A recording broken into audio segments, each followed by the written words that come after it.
Le mur des lamentations. L'invention tardive d'un lieu saint disputé entre judaïsme, christianisme et islam. Dans ce numéro, Patrick Boucheron invite l'historien Vincent Lemire avant de retrouver la chronique de Manon Bril.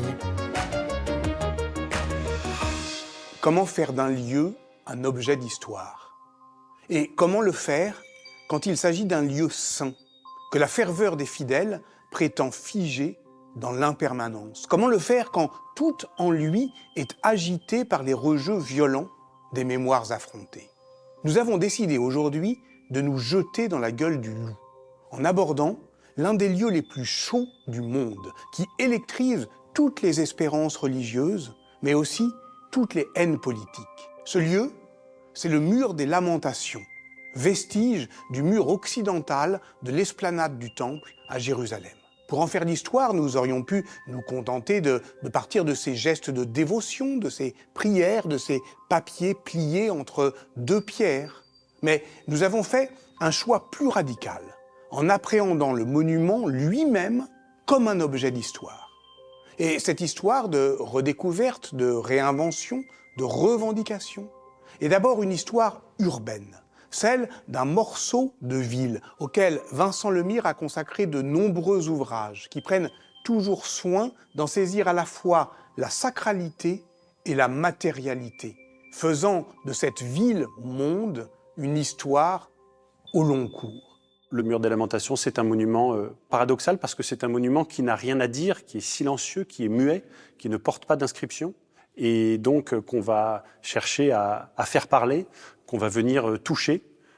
C'est aujourd'hui le rituel principal, comme si le toucher remplaçait le langage ou comme si le toucher était par lui-même un langage.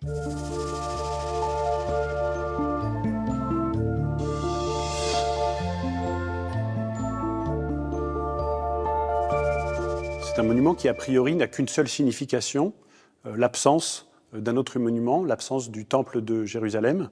Et pourtant, c'est un monument polysémique, c'est un monument qui porte plusieurs noms.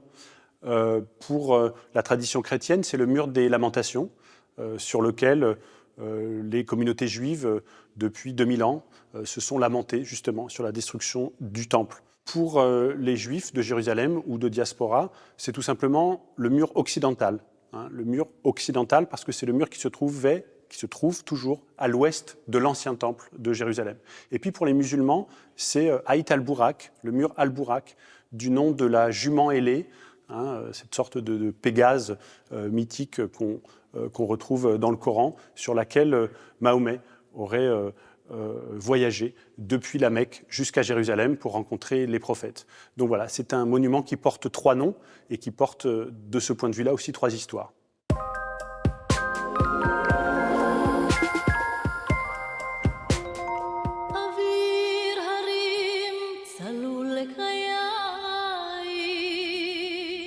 Porte du ciel, nombril du monde, source de toute vie et origine de la création. Des expressions de ce type, qui ont profondément imprégné les imaginaires et les représentations picturales, sont attestées dès le premier millénaire avant notre ère pour désigner le temple de Jérusalem, construit, selon la légende biblique, par Salomon pour conserver l'arche d'alliance et les tables de la loi. Mais à l'heure où s'établissent ces traditions, le temple, déjà, n'existe plus. L'histoire de sa destruction en 586 par le roi Nabuchodonosor, puis du long exil du peuple élu à Babylone est bien connue, tant elle imprègne la culture juive. C'est cette destruction que déplore dans l'Ancien Testament le livre des Lamentations et le célèbre psaume 137, « Si je t'oublie, Jérusalem ». C'est elle qui stimule, dès la fin du VIe siècle avant notre ère, la construction d'un second temple sur les ruines du premier. Nouveau temple et nouvelle destruction en l'an 70 de notre ère, lors de la conquête de la ville par les légions de l'empereur Titus. Le 30 août 70 précisément, le 9 du mois de Av dans le calendrier hébraïque, une date qui progressivement s'impose comme le jour de la déploration.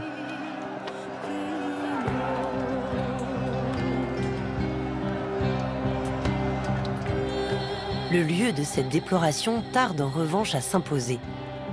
Jusqu'à la fin du XVe siècle, nul n'aurait songé à se recueillir au pied de ce mur que personne encore n'identifiait comme un vestige du temple.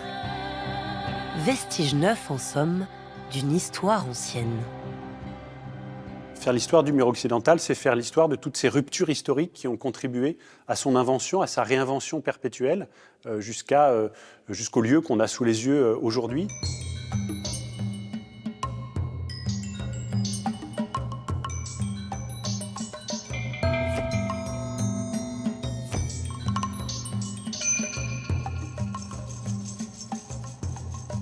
Au début du XVIe siècle, le mur occidental, qui était jusqu'ici une tradition textuelle non localisée, vient se situer précisément à cet endroit-là.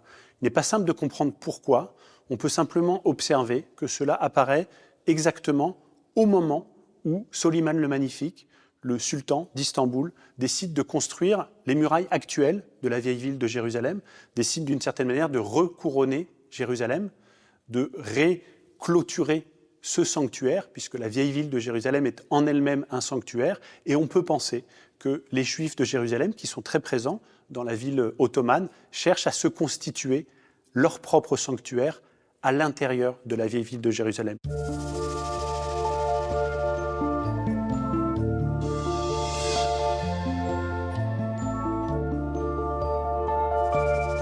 La vision qu'on pouvait avoir du mur occidental avant 1967, c'est celle-ci.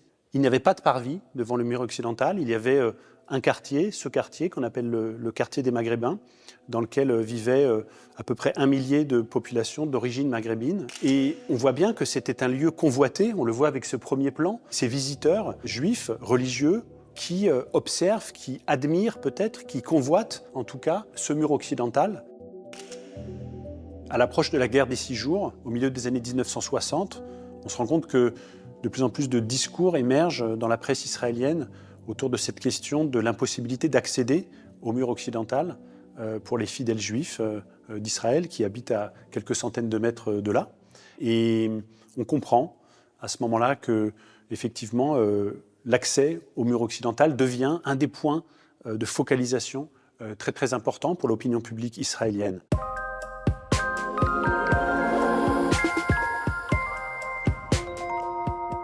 En 1967, cela fait près de 20 ans que la ville de Jérusalem est coupée en deux. La guerre qui, dès son indépendance de 1948, opposait Israël aux puissances arabes de la région, a abouti en 1949 à un partage du pays. C'est à la Jordanie que revient la vieille ville de Jérusalem, à l'est de la ligne verte de démarcation, et les fidèles juifs se voient privés de l'accès au mur. Lorsque le 5 juin 1967, la Jordanie choisit de s'engouffrer dans le conflit qui, depuis l'aube, oppose Israël à l'Égypte de Nasser, l'occasion est toute trouvée pour reconquérir Jérusalem-Est et ses lieux saints. La vieille ville est encerclée dès le 6, et le 7 au matin, les soldats israéliens traversent le mont du Temple et se recueillent devant le mur des Lamentations. Le 10 au soir, les 650 habitants du quartier maghrébin qui jouxte le mur doivent évacuer leur maison, rasées l'une après l'autre au cours de la nuit.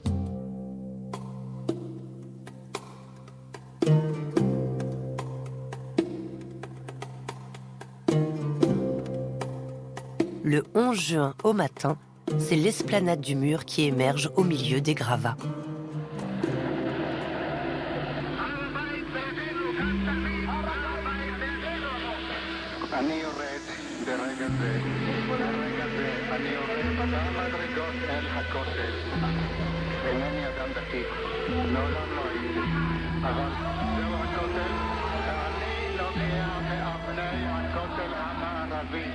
Trois jours après la fin de la guerre des 6 jours, le mercredi 14 juin 1967, plusieurs centaines de milliers de fidèles juifs défilent devant le mur occidental depuis 6 heures du matin jusque tard dans la nuit. C'est la fête de Shavuot, très importante dans le calendrier juif.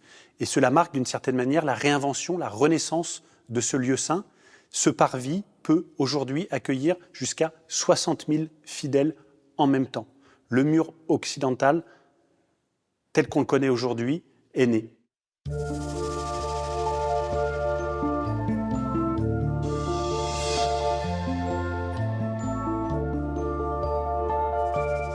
Il y a toujours plusieurs webcams, plusieurs dizaines de webcams en fait, focalisées en permanence sur le mur occidental, 24 heures sur 24, de jour comme de nuit. Et de partout dans le monde, des dizaines de milliers, des centaines de milliers de foyers se connectent pour y adresser des prières justement.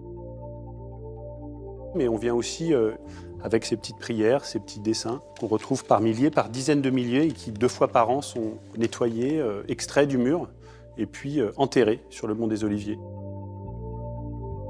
Le pape François, comme tous ses prédécesseurs avant lui, prend soin de glisser une prière dans ce mur occidental. Donc on peut dire qu'à travers ces petits papiers, à travers ces dizaines de milliers de prières qui sont glissées dans le mur, on cherche à le faire parler, on cherche à le rendre plus signifiant qu'il n'est. On cherche aussi à se l'approprier par ces dizaines de milliers de gestes de prière. Et donc ce mur qui est muet, ce mur qui ne murmure même pas, est comme entouré d'un bruissement de prière.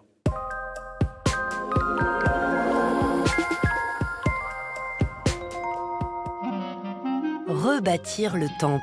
Le rêve est ancien et prophétisé même dès le livre d'Ézéchiel.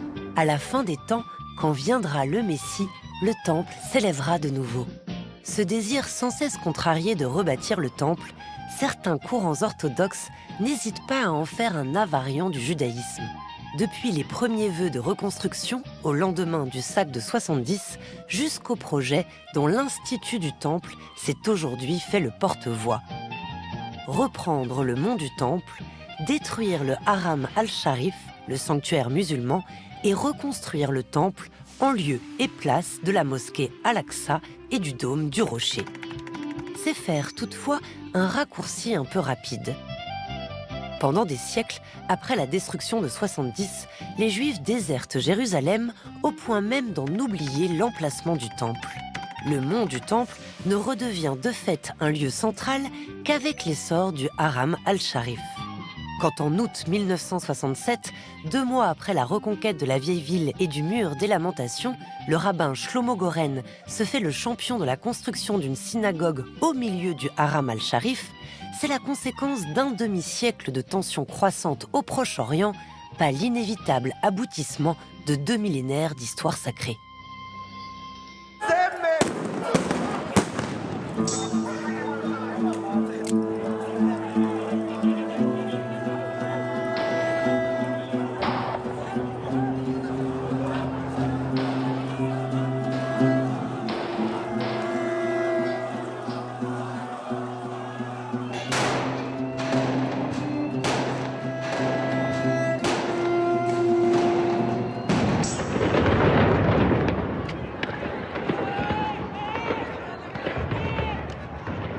Aujourd'hui, le périmètre du mur occidental est disputé entre plusieurs entités. D'un côté, le grand rabbin du mur occidental qui gère la partie sanctuaire, la partie lieu de prière, et puis les archéologues qui travaillent sur ce périmètre extrêmement riche sur le plan scientifique, sur le plan historique, sur le plan archéologique.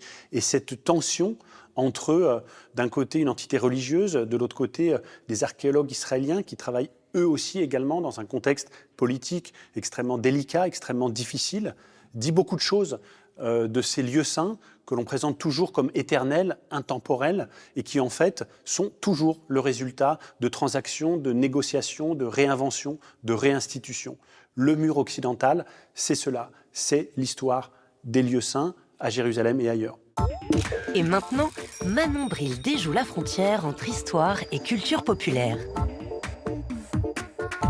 Les Femmes du Mur des Lamentations est une association féministe juive en Israël qui milite pour que les femmes puissent prier au mur et y lire la Torah, alors que les lois d'Israël l'interdisent. En effet, les autorités juives orthodoxes, qui sont en charge de l'administration du mur, imposent des règles strictes, et ce, alors qu'au début du XXe siècle encore, les femmes venaient y prier. À la création du mouvement en 1988, un groupe d'environ 100 femmes ont bravé ces interdits. Elles ont alors fait l'objet d'insultes et de violences physiques de la part d'hommes et de femmes ultra-orthodoxes. Pourtant, elles ont continué à venir tous les mois, remettant en cause par cet acte une hiérarchie genrée imposée par l'orthodoxie juive. En janvier 2016, après de nombreuses pétitions et actions en justice, le gouvernement israélien a proposé un projet d'aménagement d'une zone excentrée du mur, non régie par les autorités orthodoxes, où les hommes et les femmes peuvent prier de manière mixte. Un pas vers la reconnaissance d'un judaïsme plus libéral, mais une victoire en demi-teinte pour les militantes, car les femmes sont toujours écartées du centre du mur. Il faut dire que les enjeux dépassent les simples questions religieuses. Il s'agit de modifier un espace au cœur du conflit avec la Palestine, où l'équilibre est déjà très précaire, ce qui pourrait s'apparenter à une judaïsation du territoire. Un point qui fait d'ailleurs que le mouvement n'a pas été soutenu par d'autres féministes israéliennes séculières opposées à l'occupation des territoires palestiniens.